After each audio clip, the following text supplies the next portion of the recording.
Kehlani. Why don't you stay here after hours? This is crazy. Kehlani, welcome to the show. We are so excited to have you here. How are you? I'm so good. How are you guys? Very, very good. I mean, before we get into this brand new song and speak a bit more about that, it was 3 months since you were last here in Australia. How was the most recent trip? I always have a blast in Australia. I always say if I'm gonna randomly pack up and like move somewhere, I move it to the Gold Coast. Just cause like beach life, we'll talk about the sharks. Talk about, I don't like to think about them, but the beach life, just like the overall energy, so good. I'm always just so well received and everybody makes sure I'm so good out there and just give me all that sun and that life and that fruit and I'm good. Absolutely. The GC makes sense for Kehlani as well. You're an avid surfer. I know you love the waves. You, on this recent trip, got to surf a bucket list wave pool, correct? Yeah, I did. How was that? What wave pool was it? How did you come across it? I feel like all surfers know that there's like only a few that exist in the world. So like anytime we, go to one of the cities that has one of them, we're like, are we going to be able to surf this? Like we have to, it's just like a surf bucket list. And I knew it from that show on Netflix, Surviving Summer, oddly. I know one of the girls who is on that show and I follow her and she was like, this is where we, and I was like, wow, I wonder. But when I tell you, it was cold. I was freezing. It was at nighttime, but it was so cool because I just was like, wow, I can't believe I get to catch a surf. I haven't surfed at that point in like a month because I was on the road and it was just super nice. Surfing at night sounds terrifying, but I guess the wave pool of it all makes it a little less scary. Yeah, like you don't have to worry about any animals. It's just cold. It's just the cold that's the most terrifying thing. Isn't it? Me, I was like, I'm having the best time ever. You've got one of those like silver like jackets, like the cloths on afterwards. Yeah.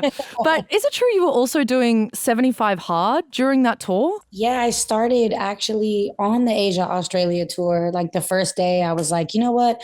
We're going to do this. My friend started that day and I was like, you know what? The only way I'm going to be able to keep track of my days is if I do it with somebody who's already doing it. So I'd like wake up every like 14 days and be like, what day are we on again? And she would tell me. So it was honestly super fun and very needed. I know a lot of people who have done 75 hard and just like their everyday lives. I can't imagine touring life. Like that would, I don't know, heighten it or make it easier in a way? I actually think it was easier because you're in a routine schedule already on the road. There's not people waking up and being like, you want to go out tonight or you want to hang out or you want to do it. You kind of know what you're signing up for, like who on the tour is going to want to ask you to come out and the limited things you guys can do. So you can already be like, girl, I'm doing 75 hard, don't even ask me to do nothing tonight. But you wake up in a hotel, there's a hotel gym, there's, hotel breakfast. Like it's already set up for you to just be on track. So. Absolutely. It's sorted. I mean, let's talk Folded. Before the song was even released, you were teasing it.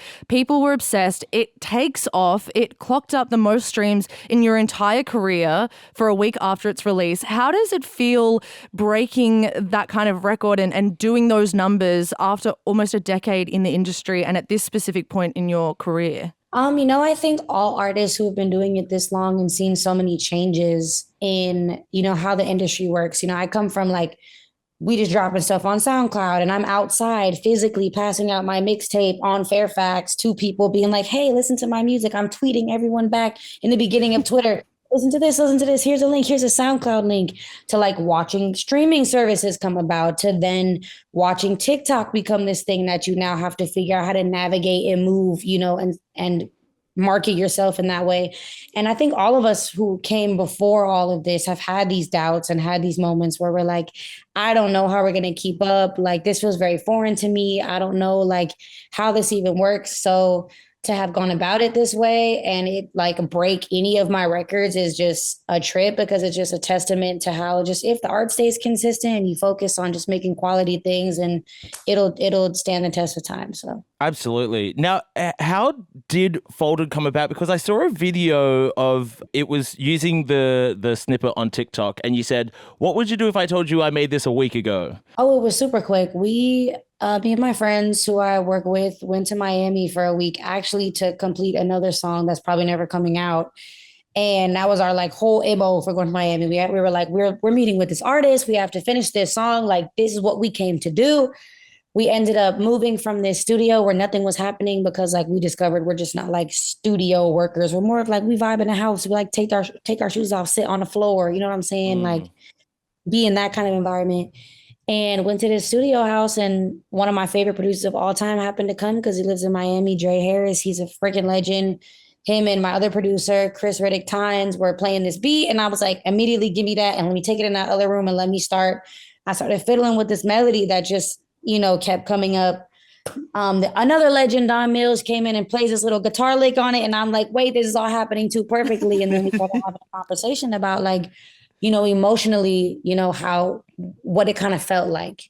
And it just kind of unfolded really naturally. And I felt like the song was written really fairly fast. And it was the song we kept playing from the week. Like it was the first song that we would always put on when we were leaving the studio and when we were on our way to the studio the next day. And I just told my label, like, look, this gonna sound crazy, but this song that I just made, this is it. This gotta be it. And y'all gotta let me put it out. And they were like, you be knowing. Run it up, do your thing. I'm like, I'm putting this snippet out. Let's pray for the best. And we put the snippet out, and I just have watched it naturally grow every day. It's been insane. Do you get into the comment sections of your own videos? Because I this morning was just going through the comment sections, and your fans are insane. Like the pictures, I'm like, where are you finding these pictures for these comments on TikTok? You know what? The best thing TikTok could have ever done was let people put pictures in them comments, because that's where I steal all of my memes for my regular conversations on my day-to-day, because they are hilarious. I'm telling you, the pictures in the comment sections fry me to a crisp. They're better than the actual TikTok. Absolutely. I get in the comment section and I'm like, okay, something's wrong with all of us. Yes. So we all not right. Okay, I get it. Right. Good to know we came here thinking the same thing. What I did love seeing on TikTok, you performed this new one live for the first time. Okay, so we imagine that, but we imagine it's also 2 a.m. You have no rehearsals. You're using a club mic. Is that how you imagined playing Folded for the first time? I didn't. It really was like the day before when I told my manager, like, I texted him and I was like, we probably gonna have to play Folded tomorrow night, huh? He was like, duh, what did you think this was? I was like, you right, but that doesn't mean there's time for a rehearsal or time to get anything together. And I literally said verbatim on stage, like, I am nervous. I've never even sung this in my room. I didn't even have a second to like play the instrumental and sing it out loud with my phone like this on just in my room. So that was really my first time ever singing it other than recording it. So honestly, it was a blessing that it went well. I love how effortless all of this feels, like the performing of it and the song even coming about. But it is all of those years of hard work to build up the trust with the people that you're working with and your fans that you can just roll this out so quickly in the way that you want to. That must like be a good feeling. Yeah, that 10,000 hours thing is very real. I probably done double, triple that since it's been, over a decade. But I think just knowing that this is even sort of people saying it feels like a return to my original style of music, and it feels like the things they love about my music the most and why they fell in love with me in the first place, to be able to return to that while also hearing them say, I hear the growth, I hear, the changes, I hear even your voice matured, like I hear all of this.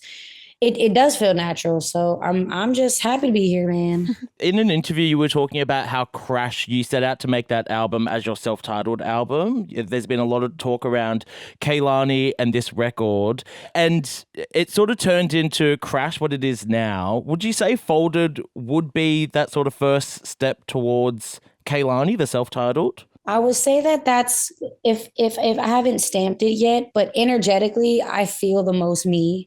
Energetically, I feel very, confident in myself. I feel very sure of myself. I feel very sure in my decisions, and I feel very clear-minded. I feel clear-minded in the studio and in what I'm creating. I feel very in charge of myself, and just everything is happening with no resistance. Like I was just speaking about how this is the first project since kind of my first project I ever made when I was 19. That just feels like everything has been happening effortlessly. All the features are just rolling in. All the producers are rolling in. All the people who want to shoot with me are rolling in. Like everything is happening so naturally. I just haven't had to like do much of anything, whether it's Crash, it felt like I was almost like fighting for everything to happen. I was fighting against so many things. And by the time it came out, I was like, I don't even know what to say about this project because it's just felt like I had to fight for it to even exist. So if it is, we'll see soon. And if, but I will say that I feel like Kehlani. So maybe. So maybe to speak a little bit more on the crowds, I'm so curious to know how you feel performing. Like Kehlani crowds are iconic. I feel like you have such hot crowds. They're obviously such queer crowds. It feels like respectfully horny in a Kehlani crowd. Like, do you hear stories of people like meeting, hooking up, like, meeting their partners at Kehlani shows? Do you hear that a lot? All the time. And a lot of people get engaged. A lot of people get engaged at my show. I covered Bruno Mars. I went into a song I have called Chapel, and I went from Chapel into a cover of Bruno Mars, I Think I Want to Marry You, on the last tour. And maybe like 9 or 10 shows, couples got engaged. And the tour before that, I would do Honey and people would get engaged. But I did, at my signing in Amsterdam, I think, meet a couple who had a 1-year-old baby, where they met at my show. They conceived the baby to my music. They are now married. She walked on the aisle to my song, and they named the baby Kehlani. I'm like, wow. I did that. You did that. You ate that for y'all. You're welcome. This is that Kehlani-pocalypse that you be talking about. Wow. And now you know what? I just said that for the first time, 30 minutes ago. You're on it. No, this is what I did want to ask. Kehlani, before we let you go, you said that Kehlani-pocalypse is coming. I mean, how can we prepare, aside from doing maybe 75 Hard, conceiving a child and calling it Kehlani? Like, how else can we prepare for the Kehlani-pocalypse? I think just receiving me without expectations and with excitement and ready to celebrate with me. I feel like this next chapter for me feels like it's a victory lap for everyone that loves me and everyone that supports me. It feels like a Kehlani parade. It feels like it's just time. People are like, I'm ready for you to get your flowers. I'm ready to feel like I'm handing them to you. I'm ready to feel like I'm standing on stage with you with the flowers.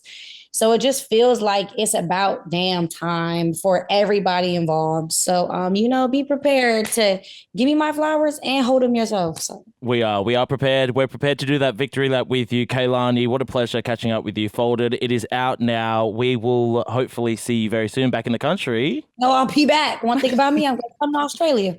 See you on the GC, babes. Bye, guys.